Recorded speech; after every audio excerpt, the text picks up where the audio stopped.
Welcome, I'm SD Kelley.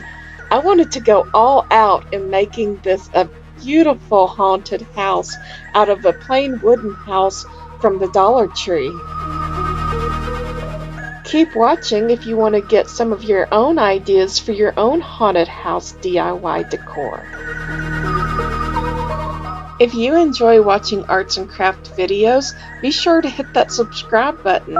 Hit the bell to be notified anytime I upload something new. Feel free to follow me and tag me with related content on Instagram. My profile name there is Saggycat, after a sweet cat named Sagittarius.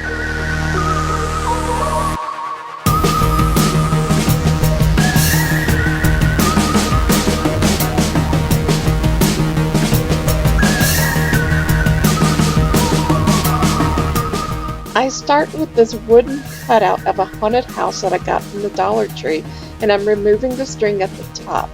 I'm taking a pencil and I'm just drawing some fake wood planks, and I'm kind of pressing down, not really too hard because I'll go back over and make the lines a little bit deeper and distress the wood some, and I'm going to paint over it. This is just to kind of give me an idea of where I want to take this.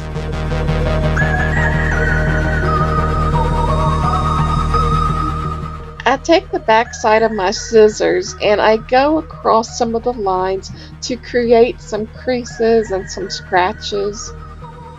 These are some paints that a lady at work was getting rid of. She does number paint, and the excess paints that she has left over from projects she was going to give to Goodwill or throw away, so I took them off her hands. And I'm just using some white and gray. I'm not even mixing it. I'm letting it be as streaky as possible, and I'm painting this entire house a really nice blended variation of grays.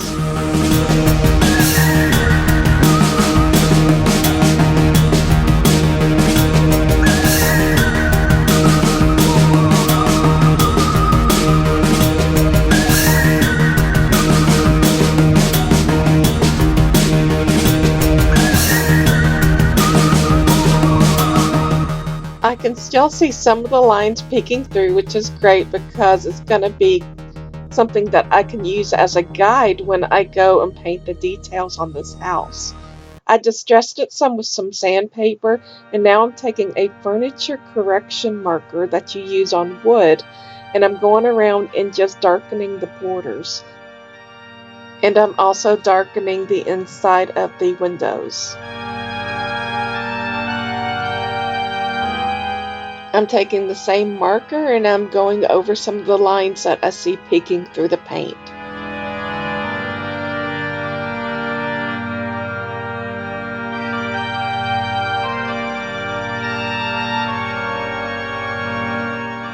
It may not make that much difference, but I'm painting the back with this ivory chalk paint, and I'm hoping that the light color will help the lights that I use in the back reflect better. I got these wooden decorative pieces a while back at Michael's, and they're very inexpensive actually.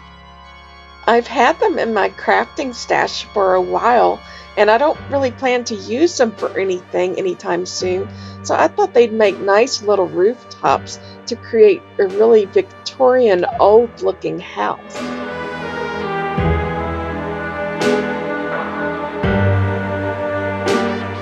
I'm using that same wood furniture correction marker and then taking some sandpaper to distress the pieces so it really does have that old aged weathered look from the Victorian era.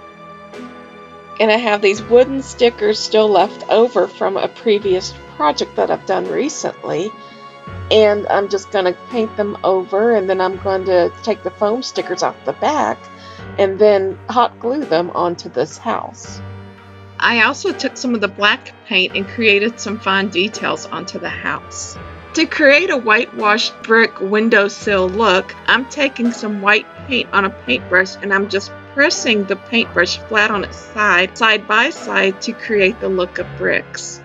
I'm also creating a white stone look for the staircase at the door and for the chimney. This wooden piece here is just from an old craft stick piece.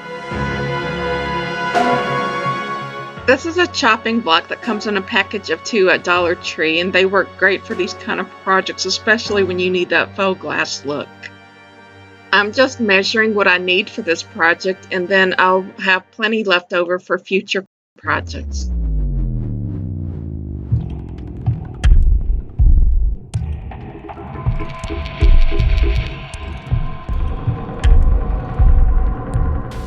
I wanted the windows of this haunted house to have a bit of an orange glow, so I'm gluing this orange mesh, which is left over from a previous project. It's just a few scrap pieces.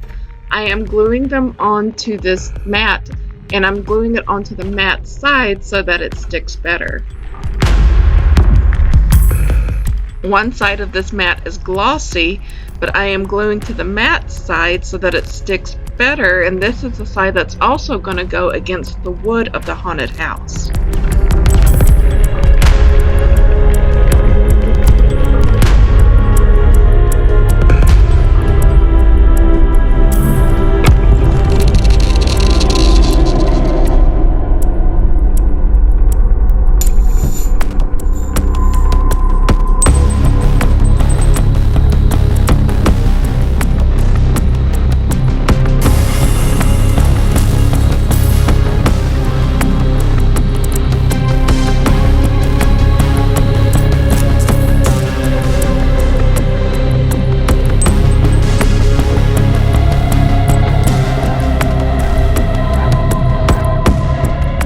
I'm taking some small wooden craft sticks and I'm cutting them down to the size that I need, and I'm gluing them on the back at different levels, and I'm going to glue some small clothespins to them as a way to hold the fairy lights in the back.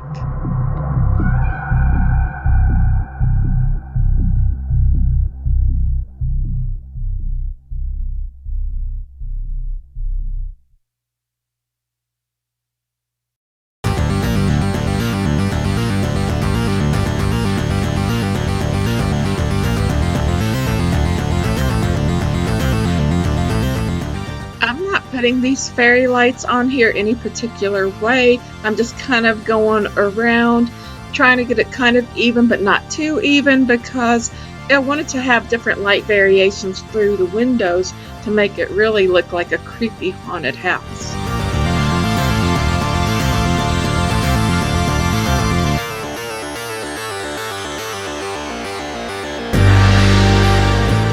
To hold the battery pack in place, I'm just using a command strip, but you can also use Velcro adhesive strips for this as well.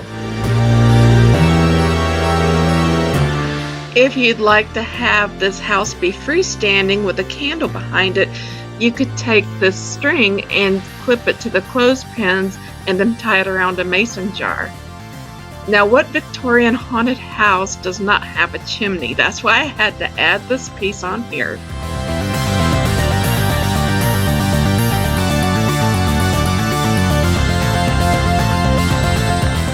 If you don't have fancy wooden craft pieces, you could take a craft stick to create a roof, or you could take some burlap ribbon, any number of things that you could probably find. You could even use your hot glue gun and create texture tiles at the top of these rooftops. But just to let you know that if you do live near a craft store like Michael's, Joann's, or AC Moore, that you can get these wooden pieces that are kind of fancy looking in the woodcraft section, and they're really not expensive at all.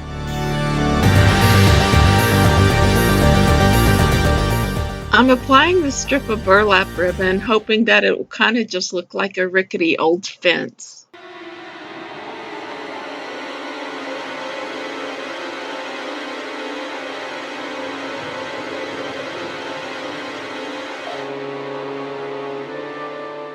Here I'm placing the ghost and the pumpkin in a way so that light shines through the holes in them.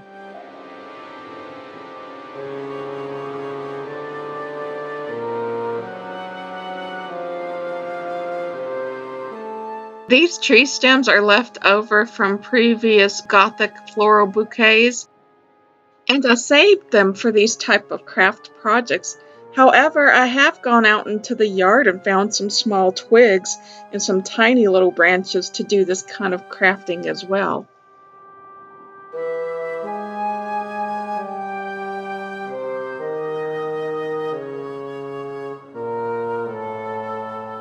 I thought it would look more interesting to place these tree branches at different levels in the front and back.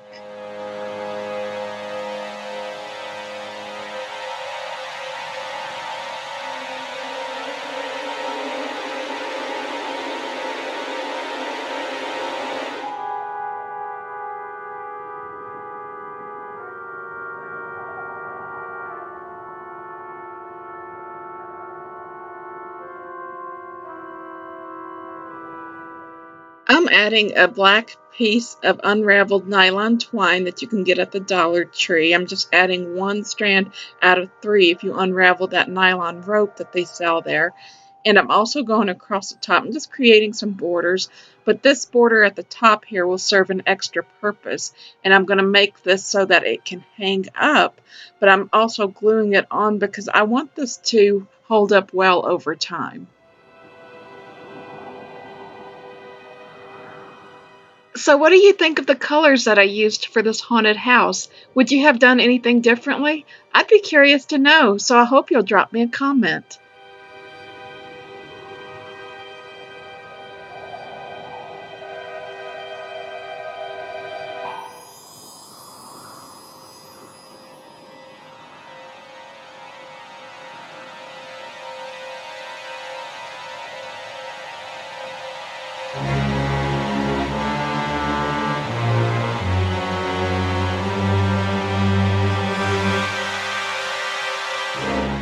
If you liked today's video, I hope that you'll give it a big thumbs up, comment on, and share this video with everyone that you know. Also, I hope that you'll subscribe to my channel because I would love to have you here. You'll find my social media links in the description below. Again, I'm SD Kelley, and I thank you for watching.